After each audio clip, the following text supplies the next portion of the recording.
Hello बच्चों।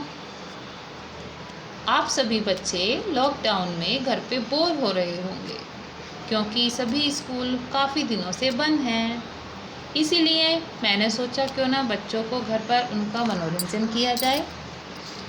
बच्चों, आपने कुएं के बारे में अक्सर सुना पढ़ा होगा और कुछ बच्चों ने तो कुआं देखा भी होगा, जिस कुएं से बाल्टी डाल के आपने पानी निकालते हुए देखे होंगे। क्या कभी आपने सोचा कि पहली बार कुआं कैसे बनाया गया? चलो, आज मैं आपको इसी की कहानी सुनाती हूँ। प्राचीन काल में, यानी बहुत समय पहले की बात है, एक गांव था।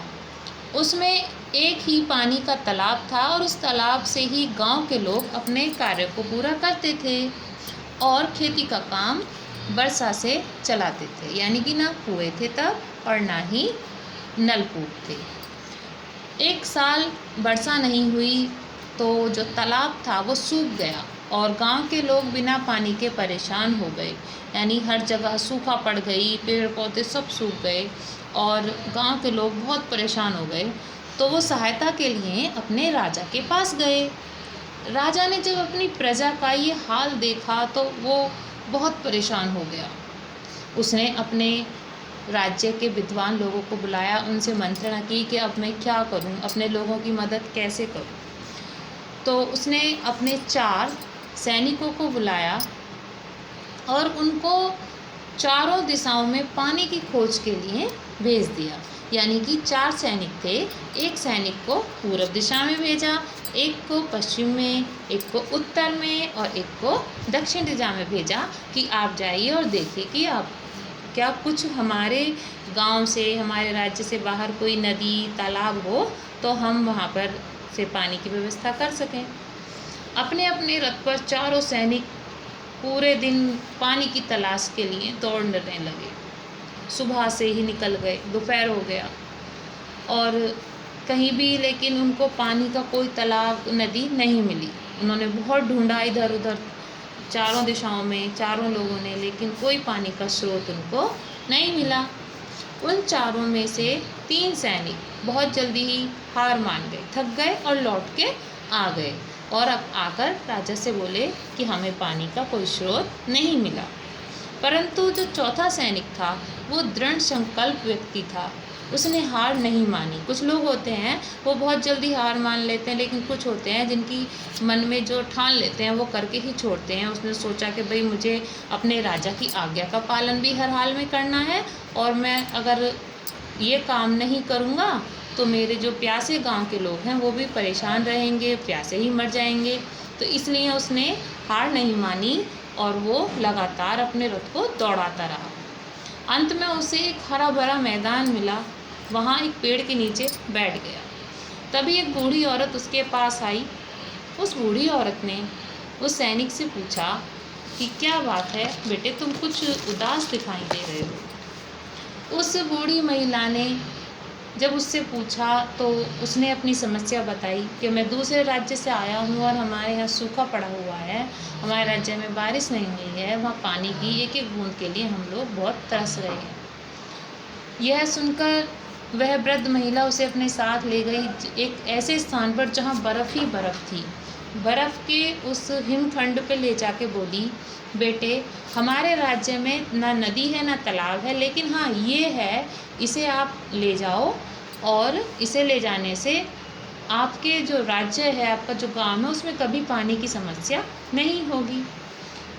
अब इससे पहले उस व्यक्ति ने, सैनिक ने, या बर्फ़ को देखा नहीं था, वो उस बर्फ़ के बारे में कुछ नहीं जानता था। उसने सोचा ये पानी की तरह ठंडी भी है और इसको छूने से बहुत अच्छा लग रहा है, चलो इसे ही ले चलता हूँ। उसने एक बहुत बड़ा बर्फ़ का टुकड़ा तोड़ा और अपने रथ पर बांधा और तीव्र गति से रथ को दौड़ाने लगा अपने राज्य की तरफ और बहुत जल्दी ही वो अपने राज्य में पहुंच गया। परंतु वह बहुत बड़ा जो बर्फ़ का टुकड़ा लेके चला था, जब तक वो अपने राज्य में पहुंचा, पहुंचते पहुंचते वो छोटा सा टुकड़ा रह गया, क्योंकि बर्फ़ जो होती है वो पिघलती है हवा से और गर्मी से, तो वो बर्फ़ जो बहुत बड़ी थी वो छोटी सी रह गई। सभी लोग उसे देख रहे थे बड़े आश्चर्य से, तरह तरह की बातें कर रहे थे। कोई कह रहा था अरे ये शायद पानी का बीज है, कुछ कह रहे थे अरे ये पता नहीं पानी इसे बोने से पानी का पेड़ बन जाएगा, क्योंकि इससे पहले कभी उन लोगों ने बर्फ़ को देखा ही नहीं था। उन्होंने तुरंत राजा के जो विद्वान लोग थे उन्होंने कहा कि इसको तुरंत बो दिया जाए, हो सकता है ये पानी का बीज हो और इससे जल्दी से पानी विकसित हो जाए, पानी का पेड़ बन जाए। राजा के नौकर उस बीज को लेकर बोने के लिए बाहर एक मैदान की तरफ गए और एक छोटा सा गड्ढा खोदने लगे। आपने जैसे कोई छोटा सा पौधा बोते हैं तो छोटे छोटे से गड्ढे खोदते हैं ना, ऐसे उन्होंने छोटा सा गड्ढा खोदा और उस छोटे से बर्फ़ के टुकड़े को जैसे ही उन्होंने बोने के लिए उस छोटे से गड्ढे में डाला तो बर्फ़ पिघल के एकदम गायब हो गई। आपने भी देखा ना, छोटा सा बर्फ़ का टुकड़ा होता है, जब उसे हम गर्मी में और रख देंगे तो थोड़ी देर में ही वो गायब हो जाती है, तो वो भी गायब हो गई। अब वो गायब होते ही उससे पहले कि वो गड्ढे पे मिट्टी डालते उस बीज के ऊपर, वो गायब हो गई। अब राजा के जो नौकर थे वो डर गए कि अब तो राजा को पता लगेगी कि वो बीज गायब हो गया है तो वो हमें सज़ा देंगे। वो धीरे धीरे उस गड्ढे को नीचे को खोजने लगे कि चलो जल्दी से देखो बीज नीचे को कहाँ चला गया, गायब कैसे हो गया। अब उस गड्ढे को खोदते रहे खोदते खोदते और दो सैनिक आगे बोले भाई कि जो पानी का बीज था वो पता नहीं कहाँ आई मिट्टी में नीचे को गायब हो गया है, इसलिए हम इसको खोद रहे हैं। वो भी खोदने लगे, खोदते खोदते उन्हें रात हो गई। वो खोदते रहे और वो छोटा सा जो गड्ढा खोद रहे थे वो इतना बड़ा हो नीचे तक खोदते चले गए और हार के वो रात को सो गए। सुबह जब राजा वहाँ पहुँचता है उनको देखने के लिए कि भाई वो मैंने सैनिक भेजे थे देखो उस बीज को बोने के लिए, वो लौट कर नहीं आए, कर्मचारी क्या हुआ उसके बारे में कोई सूचना भी नहीं दी। तो वो अपने उस जगह पहुँचे राजा सभी के साथ। उन्होंने देखा कि एक मिट्टी का बहुत बड़ा ढेर बना हुआ था और उस पर जो उसके सैनिक थे वो सारे सोए हुए थे। उन्होंने गड्ढे में नीचे को झाँक के देखा तो उन्होंने क्या पाया, उस गड्ढे में पानी था। हाँ, क्योंकि वह जो बर्फ़ का जो टुकड़ा था उसको खोजने के चक्कर में, यानी कि वो सारे व्यक्ति ढूंढ तो रहे थे उस बर्फ़ के टुकड़े को, लेकिन उसे ढूंढते ढूंढते वो इतना गहरा गड्ढा खोद देते हैं कि वो नीचे का जो पानी होता है वो कुआं बन जाता है और उस गड्ढे में पानी दिखने लगता है। अब क्योंकि हमारा आजकल वाटर लेवल काफ़ी नीचे है तो अब तो बहुत खोदने पर पानी आता है, लेकिन जब प्राचीन काल में पानी की जो लेवल था वो काफ़ी ऊपर था तो छोटा सा गड्ढा खोदने पर ही पानी आ जाता था।